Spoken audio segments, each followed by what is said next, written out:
E aqui agora?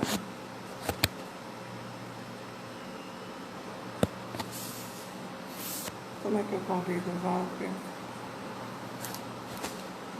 Né, cara? Só um minutinho aqui, viu, gente, que eu estou verificando aqui.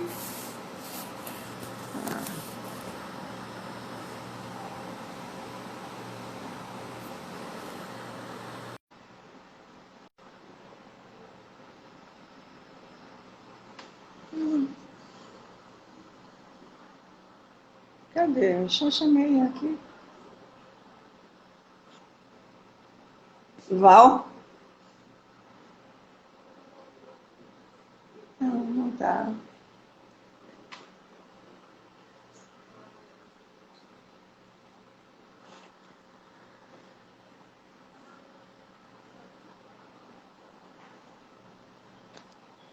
Agora.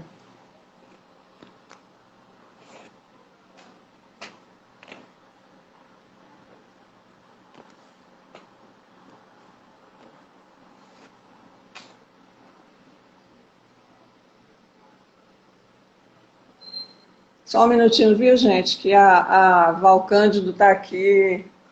Eu estou aqui aguardando.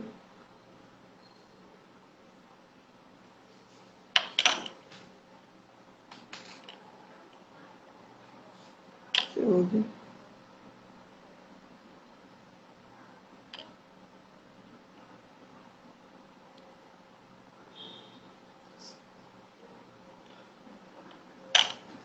Bom, enquanto a gente vai aguardando aqui, a Val.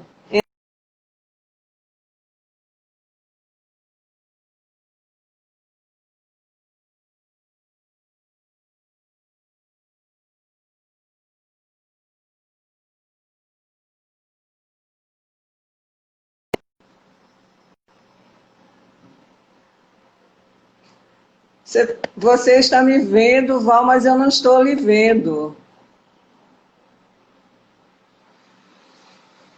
Aqui, Mizinha, Alexandre, Selene, todos aqui já esperando. Não entendi. Por que eu não consigo ver você?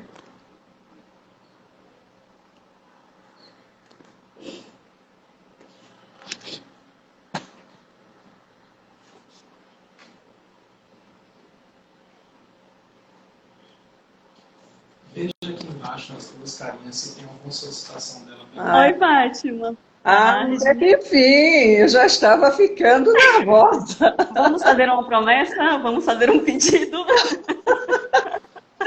E Vamos aí, nessa Val? vibe.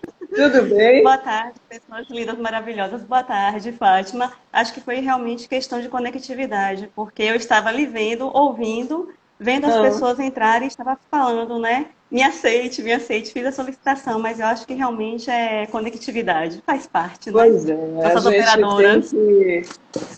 tem que conviver, né, com as ferramentas, mas assim, dessa forma, a gente vai se adaptando e, e Eu estou ainda como aos remoto, tropeços tentando fazer com que as coisas deem certo. Mas é isso, com Val. Eu já falei certeza. aqui um pouquinho da coleção para quem não conhece, certo? E estava esperando só você entrar para a gente começar o nosso bate-papo, né? E aí, a princípio, eu queria que você falasse. As pessoas, eu acho que até sabem o que é um ex-voto, mas eu queria que você falasse um pouquinho o que é, na verdade, o ex-voto, para esclarecer mais, esclarecer, né? E também Uhum. falar um pouquinho sobre a representatividade, a importância desses ex-votos na coleção de arte popular do Solar Ferrão. Ok? Bom, Fica com você. ok. É nós, somos nós. Para começar, eu queria agradecer esse convite, me senti muito prestigiada, me senti, de certa forma, fazendo parte novamente de um museu, porque meu trâmite é todo praticamente no Bonfim, que é onde tem os ex-votos que eu trabalho desde 2011, né? E você fez na sua apresentação, eu estava ouvindo, estava aqui lhe prestigiando, muito boa mesmo. E você fez um roteiro histórico, né? Você historicizou um pouco a coleção. E ela vem bem a calhar exatamente com os ex-votos, o surgimento da coleção. A gente chamava antigamente, né, de coleção Lina Bobardi, coleção de arte popular. Então, essa coleção, ela foi feita por um professor. Esse professor utilizava esses ex-votos nas suas aulas, né, de medicina. Interessantíssimo que um dos primeiros embasamentos que nós temos sobre os ex-votos, a sua, acho que eu posso dizer a sua base, né, mais comprovada cientificamente, historicamente, são os ex-votos do Santuário de Asclépio. Asclépio, ou como alguns chamam, né, de Eusláquio, que não tem nada a ver, é diferente de um para o outro, não, é o mesmo, muda apenas a localização em Roma e na Grécia Antiga. Ele era um médico, então, assim, quando ele curava as pessoas, essas pessoas o agradeciam com o quê? Com ex-votos. E aí, o que esse professor fez, né, o professor Martins? Ele dava aula com ex-votos, e ele representava o quê? A parte do corpo humano. Então, de certa forma, ele foi no contexto histórico, na base dos ex-votos, podemos dizer assim, trazer para a sala de aula algo que foi ensinado, algo que foi aprendido, algo que foi vivenciado na história clássica. Isso é muito bonito. E aí, o que são os ex-votos? Vamos lá, eu tenho aqui vários na mesa, tá? Eu sou colecionadora também, além de pesquisadora, sou colecionadora apaixonada pelos ex-votos. Não só como objeto, mas como arte, como cultura, como fé. E os ex-votos são uma suma mais simplificada, o pagamento de uma promessa. Ex quer dizer pagamento. E voto, promessa. Ou seja, ex-votos é pagamento de uma promessa recebida. Uma pessoa que passa por uma enfermidade, que tem uma necessidade, ela se apega ao seu santo de devoção. Independente do santo ser Deus, Jesus, Santo Antônio, Nossa Senhora das Graças, isso não importa, isso não tem como nós dizemos, não tem uma hierarquia. O que conta é a fé. A pessoa se apega a esse santo e pede, em seu momento de súplica, né, a cura, o milagre, né, a graça, ou então bens materiais. E isso é muito comum mesmo, mais do que eu imaginava quando eu comecei a estudar os ex-votos. Esse milagre sendo acontecido, sendo realizado, a pessoa faz o seu pagamento. Ou seja, o voto vira ex-voto. Então, é o pagamento de uma promessa. Aqui na Bahia, nós conhecemos mais como ex-votos. Mas em Florianópolis, Santa Terezinha, Monte Santo, aqui na Bahia, São Paulo, os nomes são variados. São graças, são milagres. Então, assim, nós tratamos mais cientificamente, posso dizer dessa forma, como ex-votos. Quando eu comecei a minha pesquisa em 2011, estudando museologia, né, na UF, na minha graduação, eu conhecia como promessas.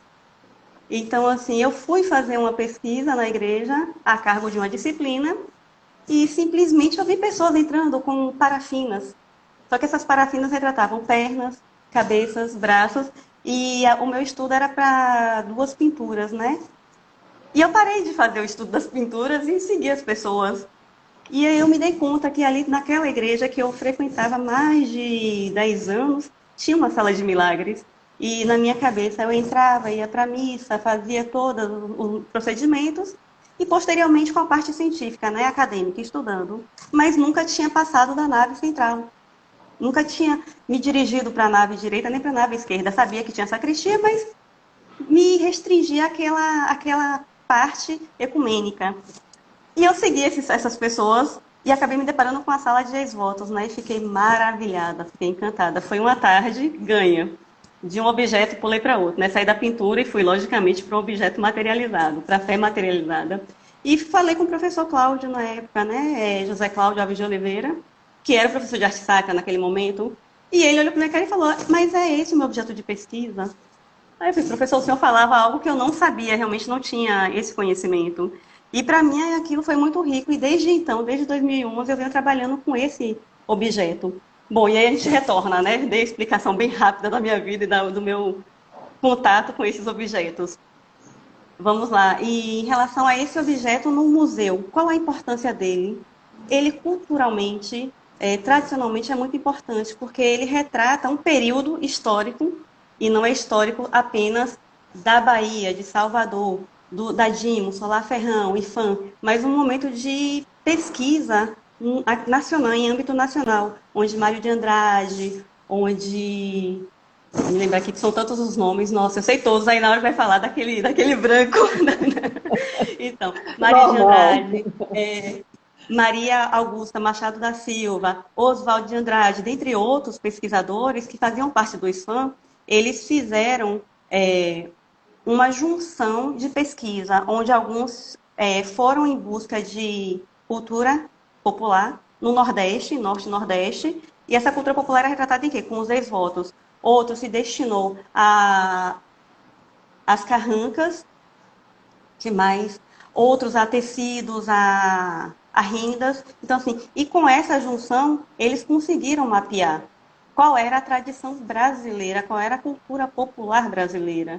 E veio criando essa base a partir desse momento, de 50 a 60, que é exatamente quando o professor Martins começou a coleção dele e começou a dar aula com esses objetos. Então, assim, com certeza ele permeou, ele bebeu dessa fonte de conhecimento, dessa fonte de cultura, de fé e de promessa e milagres também, porque não tem como a pessoa entrar em um santuário e sair dali sem uma inquietação, sem um sentimento que seja de curiosidade, de medo. Eu tive uma colega aqui do curso de educação que ela falou: eu acho muito estranho ver pernas e braços, me dá um desespero, por quê? E ela: não é da minha pessoa, eu sinto desespero. Eu fiz, nossa, eu me sinto tão reconfortada naquele espaço, porque eu acho que é a maior retratação da conversa do fiel, do ser humano com o divino. É um momento em que você ultrapassa esse momento que nós estamos falando. É algo que da pessoa, é único, é íntimo.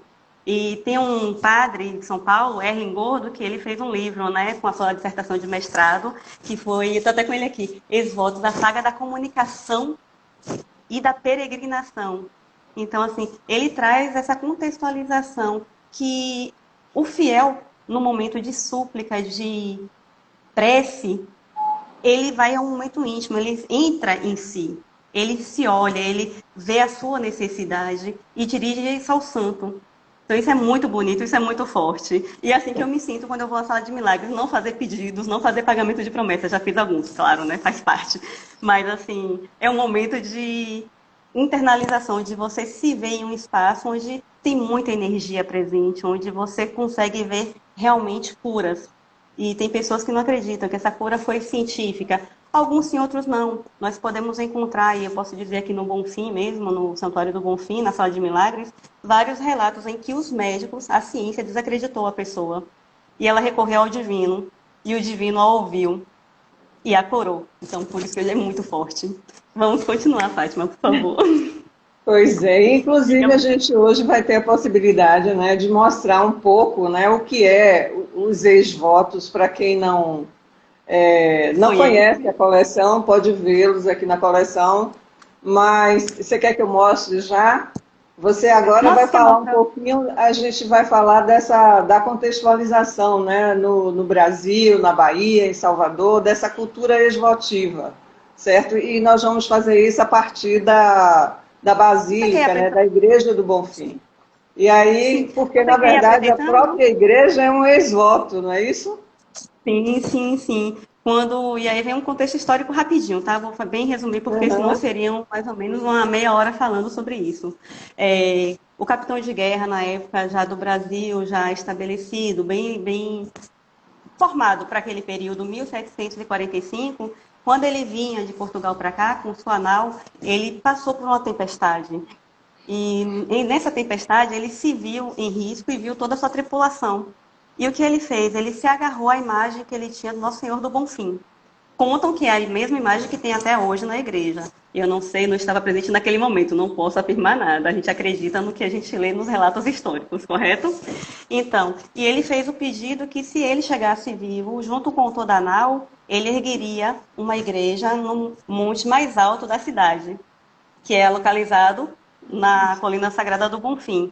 Realmente a nau chegou intacta, como os relatos dizem, toda a tripulação. E o que foi que ele fez? Começou o processo de edificação da igreja. Só que antes desse momento, a imagem do Bonfim ficava na Igreja da Penha, já existia aquela igreja. Então, nos 10 anos percorridos até de 1745 a 1754, a imagem do Senhor do Bonfim ficou na Igreja da Penha. Terminado esse processo de edificação, houve uma peregrinação da Igreja da Penha até a Igreja do Bonfim, levando aonde hoje é a casa do Senhor do Bonfim. E nesse momento é que veio surgindo a questão dos ex-votos, porque é uma tradição já portuguesa, é uma tradição europeia, então já é uma tradição que veio junto com o processo de civilização do Brasil. O processo de civilização fica até forçado, né, o termo, mas o processo de implementação, de evolução e de construção do Brasil. Então, assim, essa questão de fé católica, de manifestação popular, veio nesse período. E, ou seja, a Igreja do Bonfim é o primeiro ex-voto consagrado, conhecido por nós aqui em Salvador. E segundo, vem os ex-votos que estão na igreja. Tem alguns que são simplesmente centenários. Logo posterior à igreja tem um ex-voto muito interessante, que é o do escravo Amaro, onde esse escravo estava acometido de uma enfermidade e o dono fez o pedido ao Senhor do Bonfim. E o nosso Senhor do Bonfim curou esse escravo e o dono o deu de presente ao Senhor do Bonfim, ou seja, esse escravo passou a ser posse da igreja, da Irmandade, assim como a própria escultura retratando o escravo naquele momento. Então, assim, é interessante perceber que o dono sabia que essa figura nossa material, em um momento, iria se acabar. E ele queria que esse registro ficasse. Hoje nós temos ainda essa imagem lá. Inclusive, quando eu fiz a requalificação em 2019, ano passado, 2018, na igreja, eu tirei essa imagem, essa escultura ela ficava no centro do museu. E eu fiz ao contrário, eu pedi a liberação, né, a autorização à Irmandade para relocá-la, porque ela é uma imagem forte, é uma imagem rica, é uma imagem tradicional dali do Bonfim, e ela está hoje logo na subida do acesso ao museu. Então, assim, quando a pessoa chega que vai ao museu, é recepcionada exatamente por quem? Praticamente pelo segundo milagre, que ainda nós temos conhecimento, que é o escravo Amaro.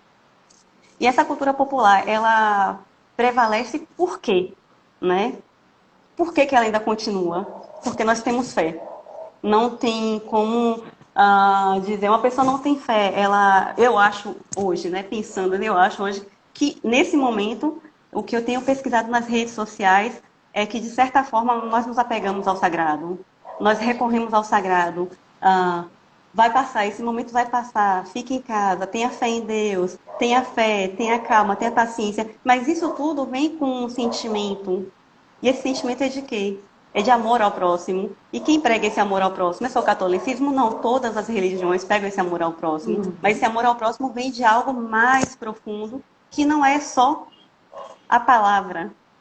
É o sentimento, e esse sentimento vem inerente a um sentimento de esperança. E eu fui procurar, né? Eu gosto muito de ficar nessa coisa, o significado da palavra. E a esperança vem no sentido de fé.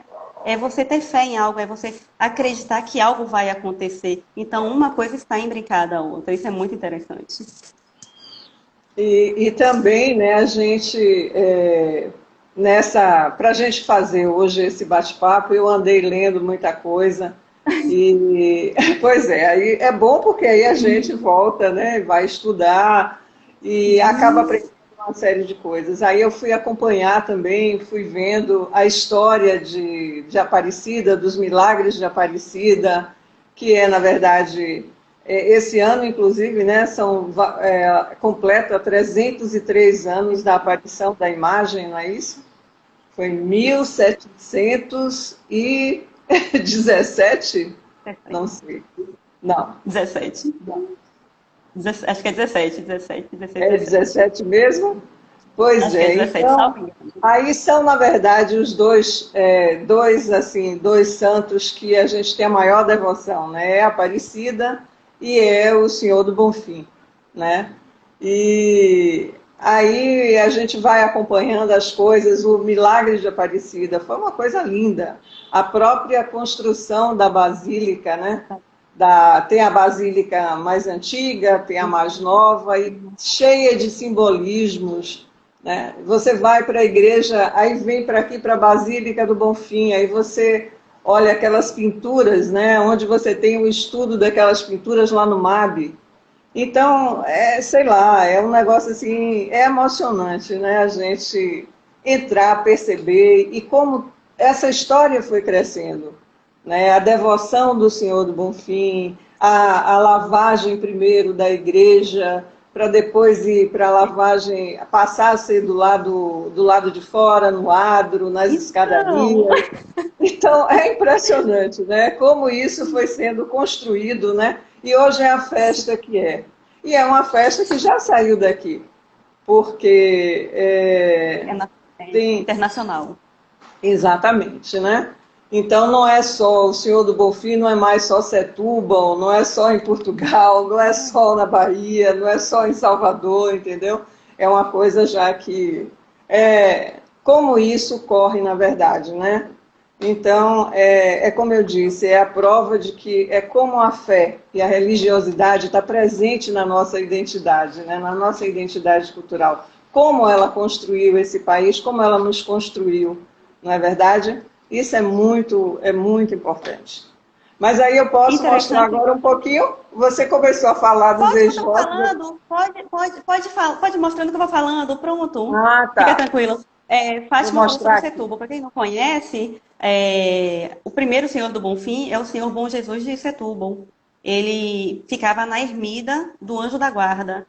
Então, assim, essa fé, essa devoção veio de Portugal, como eu disse anteriormente, mas ela tem um lugar estabelecido. Essa ermida, ela não tomou lugar de igreja, ela não evoluiu tanto quanto a Igreja do Bonfim. Ela permaneceu. Carlos Alberto de Carvalho, filho, ele no livro dele, O Senhor do Bonfim, é um livro raro, hoje não encontra para venda, eu já procurei. Só tem um exemplar na Escola de Belas Artes e outro na própria Devoção. Ele fala que essa ermida, ela deu força ao Senhor do Bonfim daqui. Então, assim, aqui o santo teve mais respaldo perante a fé, né, de seus fiéis, de seus devotos. E a igreja tomou a proporção que ela é hoje. Ela era um pouco menor e com o tempo, passar dos anos, ela foi tomando umas proporções maiores, ela foi passando por restauros, por acréscimos, e é hoje o que é, né, uma basílica. Ela foi denominada em 2013 como Basílica Santuário do Senhor Bom Jesus do Bonfim. Ela deixou de ser igreja, ela deixou apenas de ser santuário, ela também é uma basílica, que é algo muito importante no cunho católico, essa denominação. Seria uma hierarquia, né, não de qualidade, mas de proporção em relação aos fiéis, em relação aos milagres acometidos, em relação à devoção. Aí, Então, essa imagem eu mandei para a Fátima porque eu peguei essa imagem em aí. 2013. Eu achei muito interessante e achei que fosse mentira, né? Porque não é possível, uma borboleta com a imagem de Nossa Senhora Aparecida. Agora, no início da pandemia, em março, eu recebi um e-mail de um amigo de Minas Gerais e ele falou que lá tinham encontrado essa borboleta. E aí eu falei, não é possível, novamente, então eu não estava maluca, né? Não, não foi muita devoção, não foi muita fé, não. E eu fui procurar e tem alguns registros nos interiores de São Paulo, nos interiores de Minas Gerais, onde esse tipo de borboleta tem aparecido mais frequentemente. E geralmente tem aparecido em lugares que estão sendo acometidos pelo Covid, em lugares, em hospitais. E os médicos estão, assim, com isso fortalecendo, né, mais a fé, não ficando apenas a cargo da ciência, mas também inserindo a fé na sua rotina, inserindo a devoção no seu dia a dia. Isso é fantástico. E se vocês procurarem depois no Google, borboleta que aparenta Nossa Senhora Aparecida, virão várias imagens e vários relatos. É muito forte. É muito interessante. E esse recorte, eu peguei ela com esse recorte para poder apresentar realmente o formato dela, que é a cabeça, o manto de Nossa Senhora e a renda bordada, né, na orla do manto de Nossa Senhora. Pode passar, Fátima, para eles terem conhecimento da coleção do museu, que é muito bonita. Olha Entra aí o Santuário, foi um momento de voto, né? devoção, Lavagem do Bonfim desse ano que eu participei, né? Tenho participado já há uns 4 anos.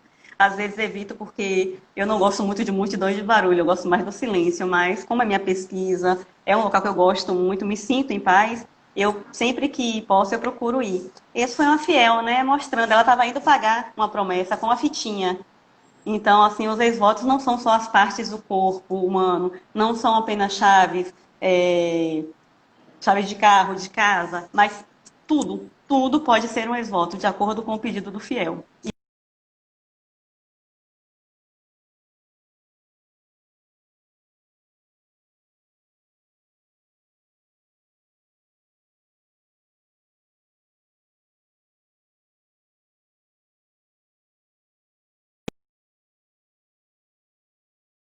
A mercê da vontade do fiel se expressar ou não.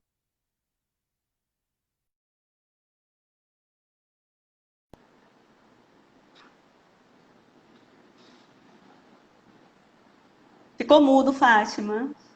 A sua Oi, voz estou te ouvindo. ficou sem sua voz.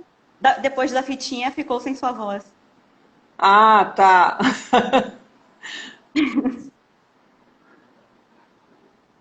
Esses são os votos. Aí, se vocês observarem, tem medalhas, tem moedas, tem escultura em metal do lado esquerdo. Essa caixinha é uma caixa com uma medalha.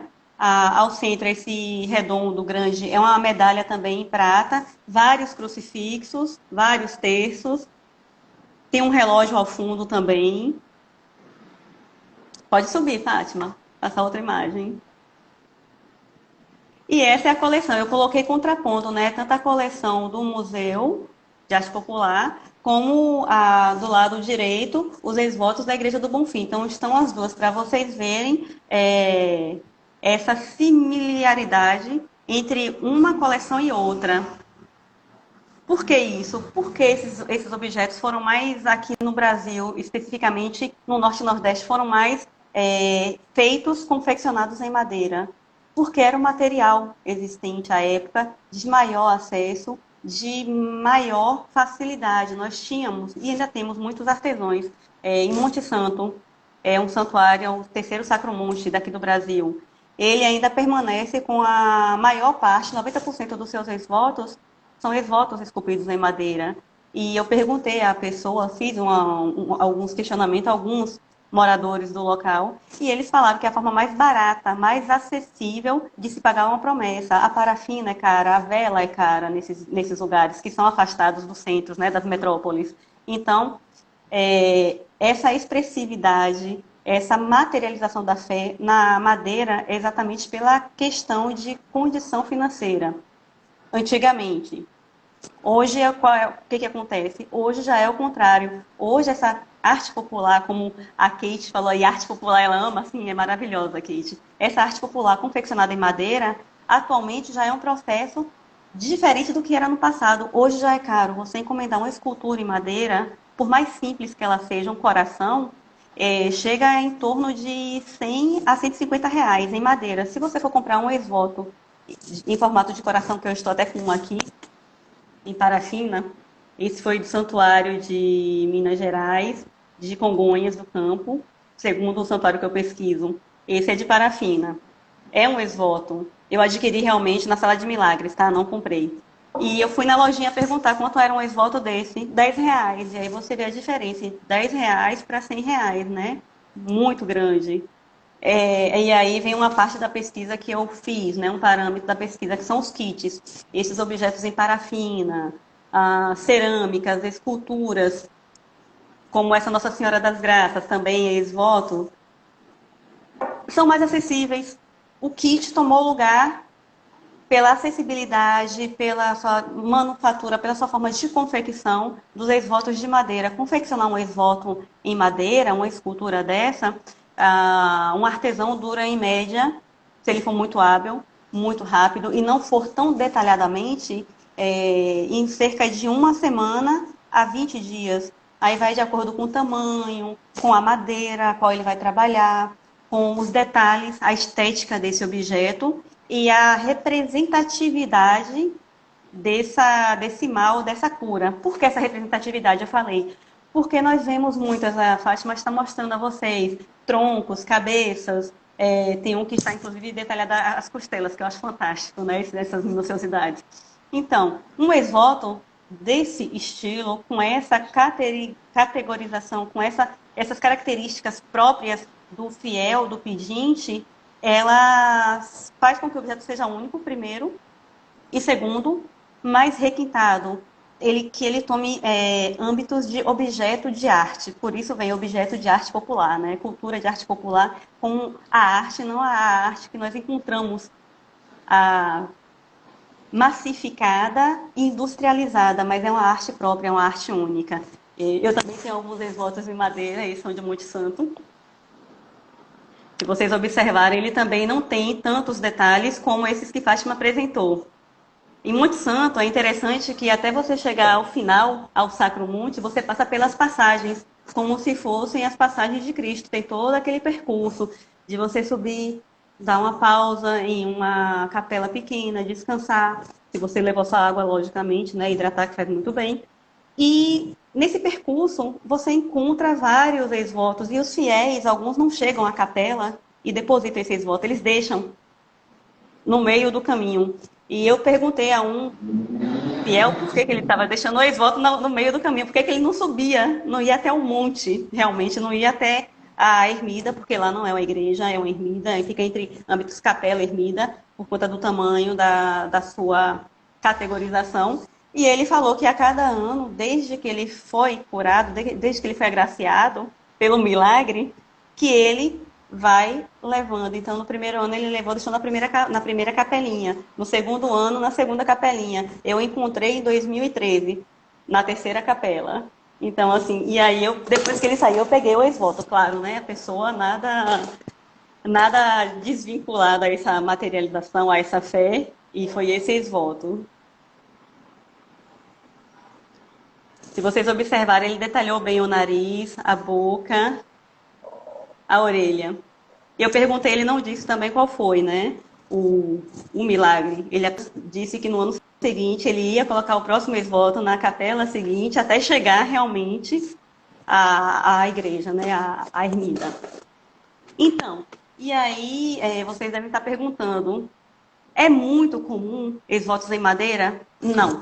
Atualmente não é muito comum. Fora Monte Santo, fora os da coleção do museu, fora os do Bonfim, nós não encontramos. E em São Cristóvão, né, em Sergipe, nós encontramos essa não permanência, mas esse registro passado do milagre.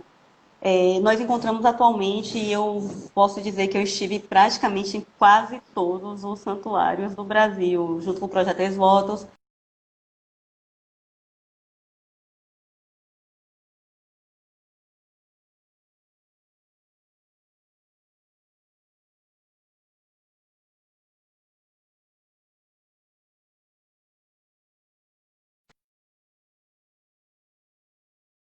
Essa riqueza que o museu tem, que o museu cuida maravilhosamente, e eu tive acesso a essa coleção e fotografei e conversei com, na época, a museóloga do espaço, dois votos raros. O Bonfim, quando nós fizemos a requalificação lá, a chamada de capa que eles pediram foram os ex-votos de madeira, exatamente porque hoje o museu não recebe mais esses ex-votos de madeira. E essa é a retratação mais natural, mais forte, posso dizer, de fé, porque ela traz um pouco da vivência das pessoas. Ou seja, a pessoa é pobre, a pessoa tem uma condição humilde, a pessoa é simples, a pessoa solicita ao artesão aqueles traços específicos que ela quer passar. Tem um ex-voto, que não está aqui, está na sala do projeto, e a pessoa pediu uma perna de madeira, e nessa perna ela fez umas chagas, essa perna ficou toda recortada de chagas, que foi exatamente o mal que acometeu o fiel. E ele ficou curado dessas chagas. Então, assim, isso é forte. Isso nós não encontramos na parafina. Na parafina nós encontramos o relato escrito. Obrigado pela graça alcançada, pela cura de tal enfermidade. Mas você lê e você vê aquela retratação, é algo bem diferente. A gente tem um conhecimento que a leitura traz muito conhecimento. Nós sabemos disso. Só que você se deparar com um objeto, com essa retratação, é muito mais forte. E alguns do museu também tem, né, Fátima, essas estética, representando essa estética do mal acometido. Salvo engano, tem os dois, tem um Uhum. pontinho vermelho, tem Isso, umas indicações de onde foi. exatamente. Val, eu estou vendo que alguém está perguntando, entrou há pouco e está Fique perguntando à o que é um vontade. ex-voto. E eu não sei se a Ah, gente já tá. está na hora de explicar aqui um pouco, porque eu, no começo Mais, né? O do ex-voto. bate-papo, eu falei o porquê da gente ter escolhido os ex-votos, exatamente esse objeto da coleção, para a gente conversar hoje. E tem uma relação, claro, grande com o momento que nós estamos vivendo. Aí eu queria que você falasse um pouquinho dele, e aí você vai esclarecer para ela, eu acho que é a Jane que perguntou o que era exatamente um ex-voto. E aí agora falando desses tempos de pandemia e a relação do ex-voto agora com toda essa questão que a gente vive, então você pode explicar para ela exatamente o que que é, novamente. Bom, Jane. Bom, vamos novamente, mas sem problema, porque é um tema que para mim nunca se esgota, né? Tanto que eu estou no doutorado trabalhando também, novamente, de novo, com os ex-votos, né? 3 santuários, mas com os ex-votos. Os ex-votos são a graça alcançada, ou seja, é o pagamento de uma promessa. E como seria isso? O fiel, a pessoa que está doente, passando por um momento de enfermidade ou um momento de necessidade, e aí independente dela, faz um pedido ao seu santo de devoção.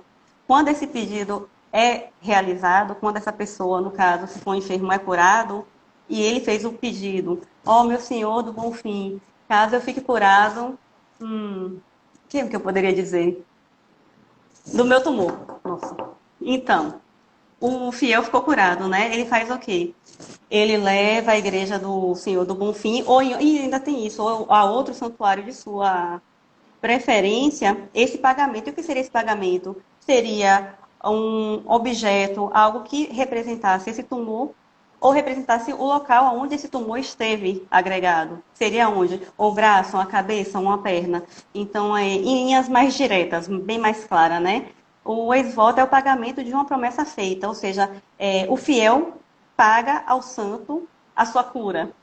Tem um autor que ele fala, que é Luiz Saia, ele é muito interessante, ele fala que é uma barganha. O fiel pede, o santo dá, e ele vai e paga. Eu achei muito interessante, porque são várias definições. Aí tem Luiz Saia, tem Câmara Cascudo, quem mais, meu Deus do céu? A própria museóloga Maria Augusta da Silva, que em 60 ela foi uma das primeiras museólogas a trabalhar com ex-voto. E ela fala que o ex-voto é um documento, é um registro. E é o que nós falamos, né, na museologia. O objeto é um registro, é um documento. Então, ela traz Exatamente. especificamente isso. É um registro, é um documento. E para a Luiz Saia é uma barganha. Para mim e para muitos outros pesquisadores, como Luiz Beltrão, quem mais, meu Deus do céu? São tantos, Jesus do céu, que horrível. Betânia Maciel, Trigueiro, professor Trigueiro, da Comunicação. Nós falamos que o ex-voto é a materialização da fé. É a materialização, é a cura expressa de uma forma onde o outro, porque eles trazem isso e eu tenho puxado isso para mim, é a apresentação da cura ao outro, ou seja, eu fiz a promessa, fui agraciada e faço pagamento, mas eu não faço pagamento para esse santo na minha casa. Eu não faço em um local onde só eu tenho acesso. Eu faço em um local público. Os ex-votos são públicos. Esse ex-voto é feito aonde? Esse pagamento é feito aonde? Em uma sala de milagres, em uma ermida, em um cruzeiro santo. Então, assim, são vários locais onde esse pagamento pode ser feito. E isso é interessante. E, Fátima, tem aqui uma curiosidade bem, bem legal, né?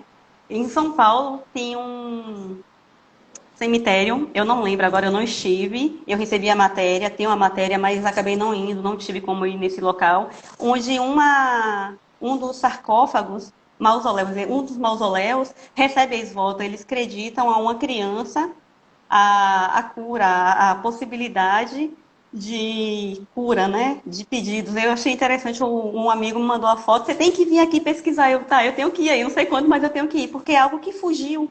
muito a regra do que nós estamos acostumados, né? Geralmente não, sempre nós vemos que esses ex-votos são feitos o quê? Em lugares sagrados, lugares sacros, lugares santos, que seriam capelas, ermidas, basílicas, igrejas, cruzeiros. E, de repente, isso está em um cemitério, eu já fiquei aqui preocupada, né? Já, a pesquisa já vai ampliar um pouquinho mais. Mas é interessante, é um lugar inusitado, mas é um lugar onde a gente vai em busca de quê também? De confortar o próximo, a família do próximo que partiu. E, de repente, desse conforto a gente vê o quê? Um local de esperança também, é muito interessante. Não sei se eu respondi, Geisa. Era a Jane. Bom, a Jane, gente não tem sei se eu 10 respondi. minutinhos ainda e eu Já? queria que você... passa rápido, né? Muito, Aí eu queria que muito. a gente conversasse um pouquinho nesses 10 minutos sobre a saída da imagem de Senhor do Bonfim, que tem percorrido aí as avenidas, as principais avenidas da cidade, né? Nesse momento em que a gente está passando de muita tensão por conta da pandemia que estamos vivendo, né? Que, aliás, não só o Brasil, né, mas outros países também estão enfrentando a crise ou já enfrentaram, enfim. E eu queria que você falasse um pouquinho dessas saídas que têm sido assim realmente, sei lá, um momento ímpar, né, nesse momento. E também tinha uma outra pergunta, alguém estava querendo saber Por sobre memória. os materiais dos ex-votos, né? Quais os materiais e quais são os tipos de ex-votos. Então, eu não sei se vai dar tempo para tudo, mas Vou tentar ser sintética. Vamos a lá. gente tem agora 9 minutinhos. Então, sobre essas saídas, a imagem do Senhor do Bonfim já saiu do seu local 5, 6 vezes nos momentos de calamidade. Aqui, não sei se todos sabem, mas o Brasil passou em um período por terremotos em 1800. A imagem saiu. Também no período de vírus, da gripe espanhola, aqui também foi acometido um pouco, a imagem também saiu. Então, assim, em alguns momentos específicos, essa imagem percorre. Por que ela percorre a cidade? Por que o fiel não se dirige ao templo? Primeiro, porque se ela ficar no templo e o fiel ter de se direcionar, nem todos podem, nem todos conseguem, e até o processo de aglomeração que não é indicado. Então, o que é feito? Essa imagem, antigamente ia em uma, como é que nós vamos dizer, em uma carreata, né? Em uma berlinda puxada por animais. Atualmente é em um carro. Então, assim, o processo evolutivo, lógico, da comunicação das mídias, né? E isso acontece porque essa imagem percorrendo a cidade, ela leva a esperança, ela leva a fé, ela leva o conforto de que vai acontecer algo bom, de que nós vamos ser abençoados. Quer queira, quer não, eu tenho amigos do candomblé, tenho amigos da Umbanda, mas a palavra que a gente fala, quando vê uma imagem sagrada, independente de ser católica, de ser outra religião cristã, nós falamos o que? Nós temos fé. É um ato que é do ser humano ter fé. E quando o padre Edson resolveu, junto com a Irmandade do Bonfim, a devoção toda, a Irmandade, né, que é um conjunto de mais ou menos 12 pessoas, quando eles resolvem fazer isso, esse ano já aconteceu 3 vezes, eles estão buscando levar um pouco mais de fé, um pouco mais de conforto ao fiel. O fiel vai estar vendo aquela imagem, está sendo abençoado, está acompanhando uma missa, está acompanhando um momento, quer queira, quer não, no carro, mas de peregrinação e de procissão. E esses momentos são importantes, dão conforto. E é essa a intenção. Como as pessoas não podem caminhar, vão em seu carro, que torna, de fato, a segurança. Não há aglomeração, as pessoas não estão próximas, então não há o risco de contágio, que é algo muito importante. Então a intenção realmente é essa, é de levar fé, conforto e esperança. E quais são os materiais para fazer um ex-votos? Bom, todos os materiais são possíveis. Não sei se vocês estão vendo aqui na mesa. Dá para ver, Fátima? Dá, sim, estou vendo. Então, são N materiais, tudo. Tem os mais inusitados, que eu acho assim, que causam desconforto realmente em algumas pessoas que não estão acostumadas. Mechas de cabelo, crianças pequenas, geralmente, os pais, de acordo com se as crianças tiverem alguma enfermidade, os pais levam mechas de cabelo. meninas que chegam na sua puberdade, nos 15 anos, que sofreram por algum mal também, os pais cortam o cabelo. Um que eu achei muito fantástico foi em Nazaré, na peregrinação. E ao final do percurso, quando chegou na igreja, a mãe pegou o cabelo do menino, depois que eu percebi que era um menino, levou a nuca e passou a tesoura. Fez um envolto com a fita, e eu acho que rezando, porque ela ficava mexendo os lábios, então assim não deu para saber se ela estava rezando, se estava agradecendo. E depois depositou, fez o filho ir depositar na sala de milagres esse ex-voto. Nós temos as roupas infantis, roupas de casamento, mulheres que casaram e depois levam seu vestido de noiva. Um que eu acho bem desconfortante, globos oculares, esse eu vi em Santa Terezinha, em Santa Catarina. Então, assim, não há uma especificidade. Uma caneta pode ser um ex-voto. Eu vi ano passado, no Santuário de São Lázaro, um colega de museologia passou em um concurso que ele fez. E ele agradeceu com a nota da inscrição do concurso. Ele agradeceu ao São Lázaro pela aprovação dele. Então, assim, tudo é ex-voto. Tudo pode ser ex-voto, desde que ele tenha a ligação da fé. Por isso que eu falei, o ex-voto é a materialização da fé, é o que nós temos de registro materializado da fé. Então, não tem uma denominação, é isso ou é aquilo. Não, tudo. E aí nós temos o exemplo mais básico. Doar, né? Isso. É o que mais básico nós temos hoje, pagar, né? Exatamente. A Igreja do Bonfim. A Igreja do Bonfim é um ex-voto, então, mais inusitado do que isso, impossível. Pois é. Tem mais alguma pergunta? Não, eu não vi. A Janaína e Lara perguntou sobre a memória, não foi? Se os ex-votos podem ser tidos como memória. Sim, Janaína, e isso eu descobri em 2013 com Michel Vauvel. Ele trata os ex-votos de uma região da Alemanha, de um cemitério, de uma capela, e da capela, no fundo, tinha um cemitério, e ele pulou esse limite e foi ao cemitério, e ele encontrou esses objetos. Retornou para a capela, e na capela ele viu mais desses objetos. E aí ele é historiador, o velho é historiador.